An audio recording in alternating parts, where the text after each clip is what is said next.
Hey everybody, this is D Hunter bringing another action figure review. Today, we're going to be looking at the Patriot Studio Arthur Wayne action figure. This is Arthur Fleck, played by Joaquin Phoenix in the Joker film. This is a third-party, unauthorized figure. This is a 1/12 scale cloth soft goods figure as well. I'm a sucker for civilian figures, so I was really excited when I found out a company made this. So let's check out the packaging here. As you can see at the front, the Patriot Studio. It's a cardboard sleeve on top of what's inside of there. Slide it off, and you can see Patriot Studio, Arthur Wayne. Here he is. This is basically Arthur Fleck, the Joker in civilian attire. I think it's interesting they call it Arthur Wayne. It sort of left that ambiguous in the film whether he was or wasn't a member of the Wayne family. So one side of the package, Patriot Studio. Other side, same thing. At the bottom, it's blank. And at the back, here he is standing in the city. So with no further ado, let's open it up. And I did end up getting two of these figures, one of which to open and enjoy, and one to keep unopened in my complete 6 and 7 inch Batman unopened action figure collection. Alright, now that we got this figure out of the package, here he is with all his accessories laid out. He does come with a pistol. He has a little laminated card, the card he would give people in the film that would explain his condition. And then he has two paper bags, and I'll say they feel kind of cheap. He has one that's like a grocery sack, another one that you can hold his lunch or his gun in. Now, those accessories could be useful in a bunch of different action figure scenarios, but I just feel like it's just some folded paper, kind of cheap out on this expensive figure's accessories. But before we look at the accessories, let's take a look at the actual figure. So I'll tell you, I think that likeness is fantastic to Joaquin Phoenix. It looks great. He has that depressed, sad, sort of little man look to him. You can see his forehead exposed, hair part in the middle, draped over to the side. The hair looks great, and the face looks just absolutely fantastic. Going further down, he's got a brown hoodie. You can see the string and the zipper at the front there. Brown sweater underneath, white shirt under that. Looks like some dark purple or black slacks, brown shoes. The figure itself looks absolutely fantastic. It's just definitely a little smaller than I'd like. It's smaller than the Filix Toys Joker I got recently, and I thought that one was a little too small. I'm a sucker for civilians. This guy's going to be a great Arthur Fleck or background character in a ton of scenarios. Now I was a little surprised that this guy didn't come with a whole bunch of extra hands. Typically these imports have different heads, different hands, almost overloaded on accessories. Now this is a third-party knockoff or unauthorized release. Maybe somebody can sort of explain that to me. How are these companies able to make these knockoff figures without the permission from DC or Joaquin Phoenix? I mean, the likeness is obviously there. And if they're going to do this, how come they don't give us something like a Jack Nicholson Joker? I mean, come on, guys. I really like these figures, but I don't fully understand how they're made and how these companies don't get any pushback. If anyone has any light, shed them in the comments below. Now let's look at his accessories, and let's start off with his little card. Here's one side of his card, and I don't care how good your eyes are, you cannot read the text on there. And here's the back side of this card. This thing is made of a sturdy material. It's plastic laminated, but it's so small, if you drop this thing, especially if you have carpet, you will never see it again. Here he is holding the card. It sort of balances between his thumb and forefinger. I think I'm going to cut a slit between his index finger and middle finger so he can hold it between there. And that worked out pretty well. Very easy to cut the fingers apart. And now if he's going to be holding it on the shelf, I don't have to worry about it falling off and disappearing. Now let's look at his pistol. This thing is completely casted in black. A little bit weak on the paint job there. Sculpt is okay though. Nothing too special. Here he is holding the pistol, and since he doesn't have a trigger finger or any alternate hands, it just has to sort of sit in there. And I'll tell you, it looks horrible. This is really what we're supposed to work with here. But since I did cut the figures apart, it does sit in his hand a little better now. Now let's look at his two paper bags. These are made of actual paper. You can sort of fold it shut and have it open. You could put stuff inside, groceries perhaps. Similar thing with his little lunch sack here. Open it up, put a sandwich in there, put a pistol in there. Now, I'm very unimpressed with these. It's just paper. You know, they don't look bad, but I feel a little bit gypped off. I'm almost even annoyed they even bothered to include these, and so little else. Here he is holding his paper bag. It doesn't look bad, but I'm just not impressed with it. Now let's go ahead and stuff this thing full of groceries. Now let's look at his little lunch sack.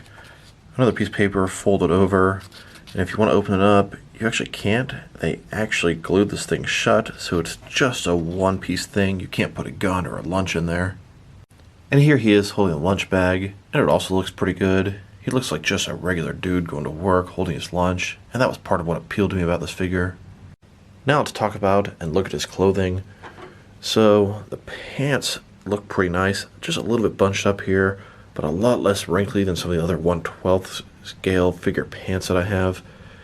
I think the texturing looks fantastic on his sweater here. The hoodie looks pretty good. I really like the string and the zipper detail.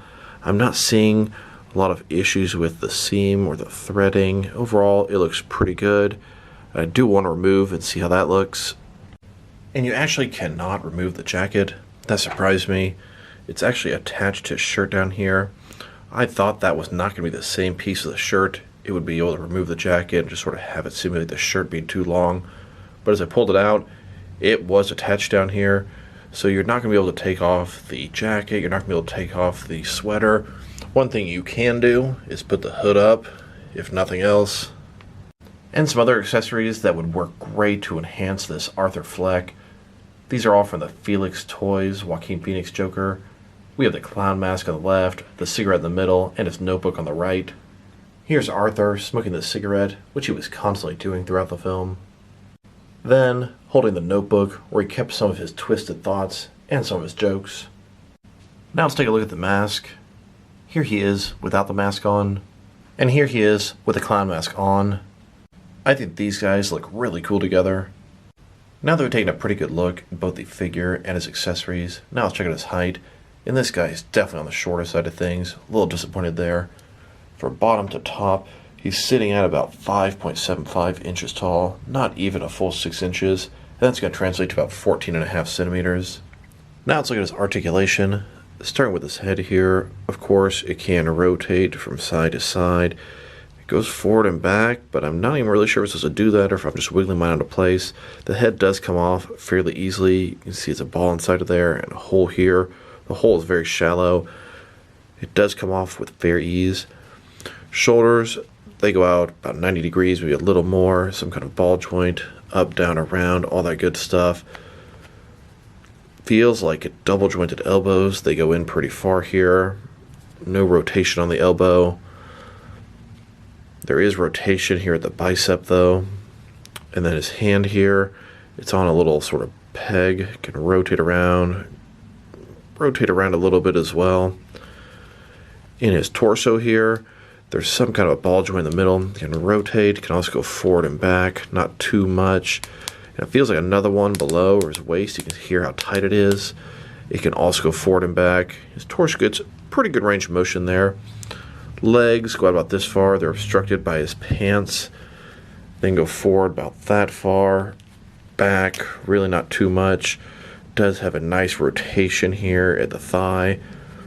Double jointed knees back there. And then his ankles here, they go up and down. They can rotate, tilt, rock. Nice ball joint there. Very wide range of motion. Here he is walking down the streets of Gotham, looking like just a regular guy, bringing some regular groceries back to his mom. And here's a look at the entire Gotham City street scene.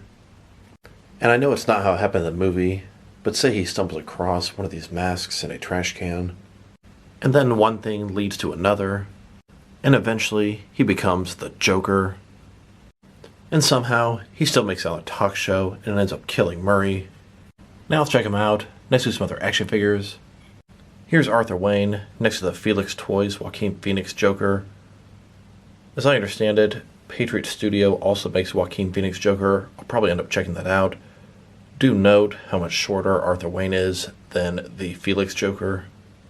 Then, next to my custom painted Joaquin Phoenix Joker, That Joker was made from a Mattel Multiverse Dark Knight Heath Ledger Joker.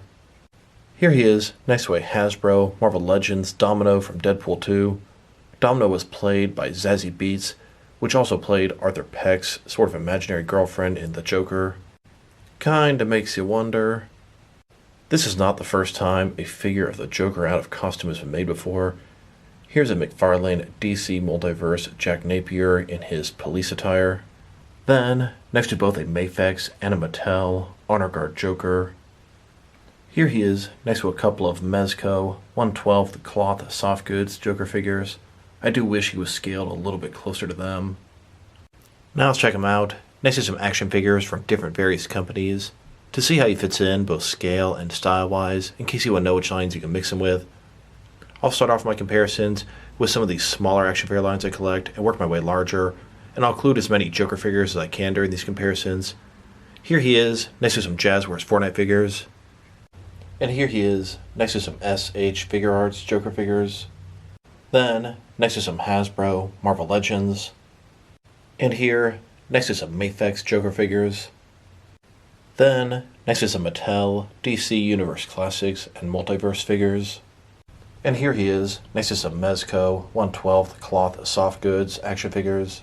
Now, next to some NECA figures.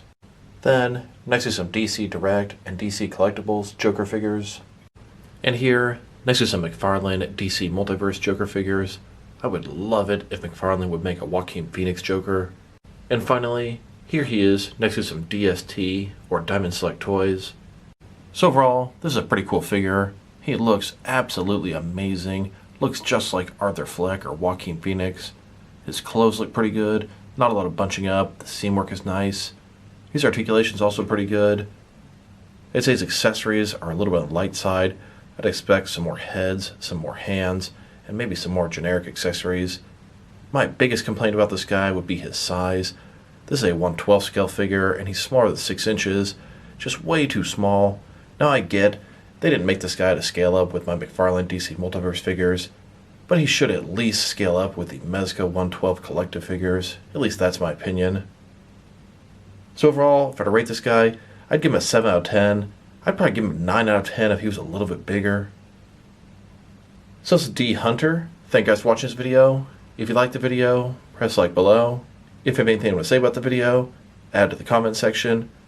If you want to see additional action figure reviews from me, press subscribe. I do appreciate when you do that. Once again, this is D Hunter. Thank you guys for watching this video, and I will talk to you guys real soon.